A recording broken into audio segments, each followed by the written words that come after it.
നസ്രം LDF സർക്കാർ നേഴ്സുമാരുടെ കണ്ണീരൊപ്പുന്ന കാര്യത്തിൽ ഒരു തരത്തിലും കരുണ കാട്ടിയില്ല. അവരോട് ശത്രുതാ മനോഭാവമാണ് പുലർത്തിയത്. നേഴ്സുമാർ മിനിമം വേജിന് വേണ്ടി രംഗത്തിറങ്ങിയപ്പോൾ UDF നേതാക്കന്മാർ ഉറപ്പിച്ചു പറഞ്ഞു, ഞങ്ങൾ അധികാരത്തിലെത്തിയാൽ നേഴ്സുമാരുടെ കണ്ണീരൊപ്പുമെന്ന്. അവർ അങ്ങനെ ചെയ്യും എന്ന പ്രതീക്ഷയിൽ തന്നെയാണ് നേഴ്സിംഗ് സമൂഹം ഇപ്പോഴും. ഏതാണ്ട് 2 മാസമായി കേരളത്തിലെ നേഴ്സുമാർ പലയിടങ്ങളിലും സമരം ചെയ്യുന്നു.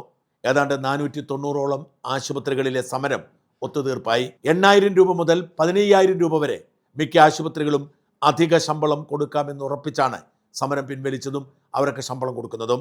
എന്നാൽ കണ്ണിൽ ചോരയില്ലാത്ത സമീപനമെടുക്കുന്നത് തൃശ്ശൂരിലെ 2 ആശുപത്രികൾ മാത്രമാണ്.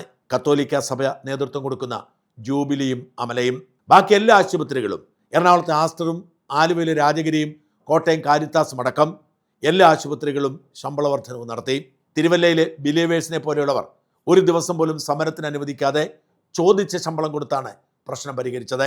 കർത്താവിൻ്റെ മണവാളന്മാർ നടത്തുന്ന അമലയും ജൂബിലിയും ശമ്പള വർധനവിന് ഒരുക്കമല്ല.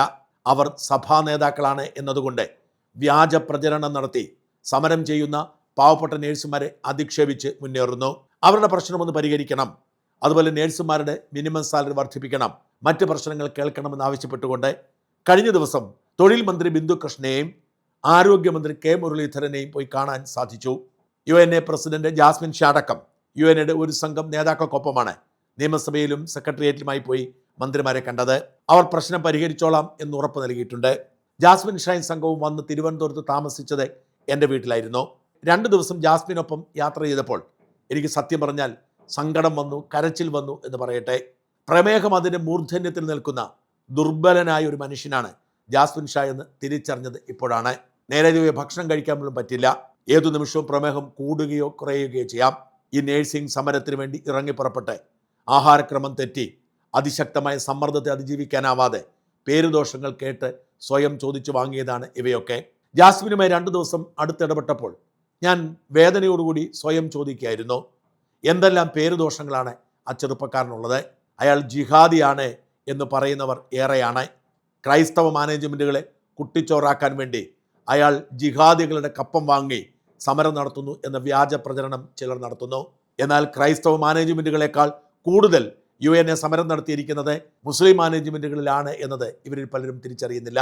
ഒരു കരണത്തടിക്കുന്നവന് മറുകരണം കാട്ടിക്കൊടുക്കണം എന്ന് പഠിപ്പിച്ച യേശുക്രിസ്തുവിൻ്റെ പ്രതിപുരുഷന്മാരായ കത്തോലിക്ക സഭയിലെ മെത്രാന്മാരും വൈദികരുമൊക്കെയാണ് ഈ പച്ചക്കള്ളം പ്രചരിപ്പിക്കുന്നത്. വേറൊരു കൂട്ടർ ജാസ്മിൻ ഷാ അഴിമതിക്കാരനാണെന്ന് പറയുന്നു. നഴ്സിംഗ് കൗൺസിൽ അടക്കം നഴ്സിംഗ് മേഖലയെ അടക്കി ഭരിച്ചിരുന്ന CAT ഗ്രിപ്പ് നഷ്ടപ്പെടുത്തി UNA വളർന്നു വന്നപ്പോൾ പക വീട്ടാൻ വേണ്ടി പിണറായി പോലീസ് എടുത്ത കള്ളക്കേസാണ് അഴിമതിയുടെ മൂല കാരണമായി ചൂണ്ടിക്കാട്ടുന്നത്. ആ കള്ളക്കേസ് നിലനിൽക്കില്ല എന്ന് കേസ് നടത്തുന്ന കോടതി പലതവണ പറഞ്ഞു കഴിഞ്ഞു. ആ കേസിന്റെ പേരിൽ ED ഒരു കേസെടുത്താണ് ജാസ്മിൻ ഷായും കൂട്ടരെ രാഷ്ട്രീയ സമ്മർദ്ദത്തിന് വഴങ്ങാൻ പ്രേരിപ്പിക്കുന്നത്.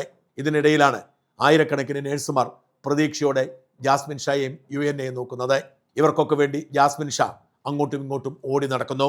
ഭക്ഷണക്രമം തെറ്റുന്നു, മാനസിക സമ്മർദ്ദത്തെ നേരിടേണ്ടി വരുന്നു, പേരുദോഷം മാത്രം മിച്ചം, ആരോഗ്യം ഏതാണ്ട് പൂർണ്ണമായും ഇല്ലാതായിക്കൊണ്ടിരിക്കുന്നു.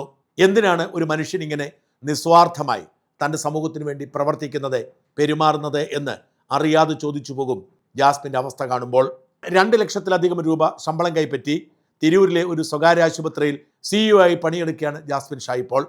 അയാളുടെ ഭാര്യ ദീർഘകാലം ഖത്തറിലും ന്യൂസിലൻഡിലും പണിയെടുത്ത് ആവശ്യത്തിന് പണം ഉണ്ടാക്കിയിട്ടുണ്ട്. അവർക്കൊരിക്കലും 1 രൂപ പോലും എവിടുന്ന് മോഷ്ടിച്ചെടുക്കേണ്ടതില്ല. ആ ജാസ്മിൻ തൻ്റെ ആരോഗ്യാവസ്ഥ മറന്നുപോലും ഇങ്ങനെ നേഴ്സുമാർക്ക് വേണ്ടി ഓടി നടന്നിട്ടും നിരന്തരം പേരുദോഷം കേൾക്കേണ്ടി വരുന്നത് എത്ര സങ്കടകരമാണ്. വെളിയിൽ നിന്നുള്ള ഭക്ഷണം കഴിക്കുന്ന രീതി ജാസ്മിൻ നിർത്തി എന്ന് എന്നോട് പറഞ്ഞിരുന്നില്ല. ജാസ്മിനും കൂട്ടുകാരും വന്നതല്ലേ എന്നോർത്ത് വെളിയിൽ കഴിക്കാൻ പോയി. വൈകുന്നേരം അവിടെ വളരെ കുറച്ച് ഭക്ഷണം മാത്രം ജാസ്മിൻ കഴിച്ചു. എന്നിട്ടും അത് ജാസ്മിനെ കയറി ആക്രമിച്ചു. പോയിന്ന വഴി പലതവണ ഛർദ്ദിച്ചു. ഛർദ്ദിയെ തുടർന്ന് വീട്ടിലെത്തി നാരങ്ങ പിഴിഞ്ഞൊഴിച്ച ചായ കുടിച്ച് കിടന്നതിന് ശേഷം സംഭവിച്ചൊന്നും ഞാൻ അറിഞ്ഞില്ല. ഇന്ന് രാവിലെ ജാസ്മിൻ്റെ പോസ്റ്റ് കാണുമ്പോഴാണ് എൻ്റെ വീട്ടിൽ വെച്ച് മരണാസന്നനായ ജാസ്മിൻ്റെ കഥ ഞാൻ പോലും അറിയുന്നത്. ജാസ്മിൻ ആ അനുഭവത്തെക്കുറിച്ച് ഇങ്ങനെ എഴുതി: നന്ദി, സ്നേഹം, ഷാജനസ്കറിയ, സുദീപ്, MV, രാഹുൽ, അച്ചു, വിനിൽ, മോനി, മുകേഷ്, ബിനു. വാസ്തവത്തിൽ എനിക്കൊരു നന്ദിയും പറയേണ്ട കാര്യമില്ല, ഞാനൊന്നും അറിഞ്ഞു പോലുമില്ല. ഡയബറ്റീസിനെ ബാധിച്ചിട്ട് കുറച്ചു കാലങ്ങളായി. എപ്പോഴും റോക്കറ്റ് പോലെ 400+ ആയിരിക്കും. മധുരപലഹാരങ്ങളോടുള്ള അമിതമായ ആസക്തി ഷുഗർ കുറയാൻ ഒരിക്കലും ഇടയായിരുന്നില്ല. HbA1c പിടിവിട്ട് പോയതോടെയാണ് കൺട്രോൾ ചെയ്യാൻ തീരുമാനമെടുത്തത്. 6 മാസം കൊണ്ട് വരുതിയിലാക്കി വരുമ്പോഴാണ് കേരള സംസ്ഥാന കമ്മിറ്റി ശമ്പള പരിഷ്കരണ സമരം പ്രഖ്യാപിക്കുന്നത്. അതോടെ മുഴുവൻ സമയവും സമരത്തിലേക്ക് ശ്രദ്ധ കേന്ദ്രീകരിച്ചതോടെ കൺട്രോൾ മുഴുവനായി നഷ്ടമായി. സമയത്തിനുള്ള ഭക്ഷണം ഹോട്ടലിൽ നിന്നായി, ഉറക്കം നഷ്ടമായി, വ്യായാമം നിന്നു, HbA1c 13.5 കടുത്ത ക്ഷീണവും തളർച്ചയും. ഇനിയും കൺട്രോൾ ചെയ്തില്ലെങ്കിൽ കിഡ്നി അടക്കം ബാധിക്കുമെന്ന് ഡോക്ടർമാർ. അങ്ങനെ കടുത്ത തീരുമാനമെടുത്തു. 40 ദിവസങ്ങൾക്ക് മുമ്പ് സംഘടനയുടെ ഒഴിവാക്കാനാകാത്ത പരിപാടികൾ മാത്രം പങ്കെടുക്കുക, ഒരു സാധാരണ പ്രവർത്തകനായി തുടരുക, കടുത്ത ഡയറ്റും വ്യായാമവും ഉറക്കം എന്നിവ തുടങ്ങി. ഇതിനോടൊപ്പം 2 കൈകളിലും ഫ്രോസൺ ഷോൾഡർ കൂടി ബാധിച്ചത് വലിയ പ്രശ്നമായിരുന്നു. ഡോക്ടർ ഇൻസുലിൻ 3 നേരമാക്കി, CGM ഉപയോഗിക്കാൻ തുടങ്ങി, ഡയബറ്റീസ് കൺട്രോളിൽ വരാൻ തുടങ്ങി, ഇൻസുലിൻ അളവ് വലിയ തോതിൽ കുറച്ചു. എന്നാൽ കഴിഞ്ഞ ഒരാഴ്ചയായി ഷുഗർ ലെവൽ കുറയാൻ തുടങ്ങി. ജീവിതത്തിൽ ആദ്യമായതിനാൽ പുതിയ അനുഭവമായിരുന്നു. അതോടെ യാത്രകൾ പൂർണ്ണമായും കുറച്ചു. വീടും നാടും പരിസരവും സോഷ്യൽ മീഡിയയും മാത്രമായി ഒതുങ്ങി. ജൂബിലി അമല സമരങ്ങളുടെയും നേഴ്സുമാരുടെ മറ്റു ചില പ്രശ്നങ്ങളും മന്ത്രിമാരുടെ ശ്രദ്ധയിൽ നേരിട്ട് കൊണ്ടുവരേണ്ടതിനാൽ ജൂൺ 1-2 തീയതികൾ തിരുവനന്തപുരത്ത് എത്തേണ്ടതായി വന്നു. കൂടെ സുഹൃത്തുക്കളും ഉണ്ടായിരുന്നു. അവരെല്ലാം പൊന്നുപോലെയാണ് നോക്കിയത്. തൊഴിൽ മന്ത്രിയെ കണ്ട് അല്പം കഴിഞ്ഞതോടെ ക്ഷീണം ബാധിക്കാൻ തുടങ്ങി. അച്ചുവിനോട് പറഞ്ഞു, ഞങ്ങളില്ലേ നോക്കാനെന്ന് മറുപടി. അല്പം കഴിഞ്ഞപ്പോൾ വൊമിറ്റിംഗ് തുടങ്ങി. ഷാജൻസ്കറിയുടെ വീട്ടിലായിരുന്നു താമസം. സകല സൗകര്യങ്ങളും അദ്ദേഹം ഒരുക്കിയിരുന്നു. എങ്ങനെ നന്ദി പറയണമെന്ന് അറിയില്ല. രസത്തിന് പറയുന്ന കേട്ടോ. വൊമിറ്റിംഗ് സ്റ്റേബിൾ ആയതോടെ കുറച്ച് ഫ്രൂട്ട്സും കഴിച്ച് രാത്രി ഉറങ്ങാൻ കിടന്നു. കിടക്കുന്നതിന് മുൻപ് ഷുഗർ ചെക്ക് ചെയ്തപ്പോൾ 92. അടുത്ത മുറികളിലായിരുന്നു സുദീപും രാഹുലും. അച്ചുവും വിനിലും മുകേഷും ബിനുവും രാവിലെ വരാമെന്ന് പറഞ്ഞ് വീടുകളിലേക്ക് പോയി. രാത്രിയോടെ ഷുഗർ ലെവൽ താഴോട്ട് പോയി. വലിയ വിറയൽ, ഉണക്കമിറന്നെങ്കിലും കണ്ണിലാകെ ഇരുട്ട് കയറിയതുപോലെ. ഫോണെടുത്ത് എങ്ങനെയാണ് രാഹുലിനെ വിളിച്ചു. ഉടനടി സുദീപും രാഹുലും റൂമിലേക്ക് എത്തി. ഷുഗർ കുറഞ്ഞതിൻ്റെ പ്രശ്നമാണെന്ന് അവർക്ക് മനസ്സിലായി. പഞ്ചസാര വായിലേക്ക് ഇട്ടു. കുറച്ച് സമയം കഴിഞ്ഞതോടെ റിലേ വന്നു. അവിടെ ഉണ്ടായിരുന്ന ഫ്രൂട്ട്സ് എന്നെ കൊണ്ട് കഴിപ്പിച്ചു. 1:30 മണി മുതൽ കഴിഞ്ഞപ്പോൾ ഡയറിയ തുടങ്ങി. അതോടെ വീണ്ടും ഷുഗർ താഴ്ന്നു. പൂർണ്ണമായും ക്ഷീണിതനായി. രാഹുൽ പോയി ORS ഇളനീരും കൊണ്ടുവന്നു.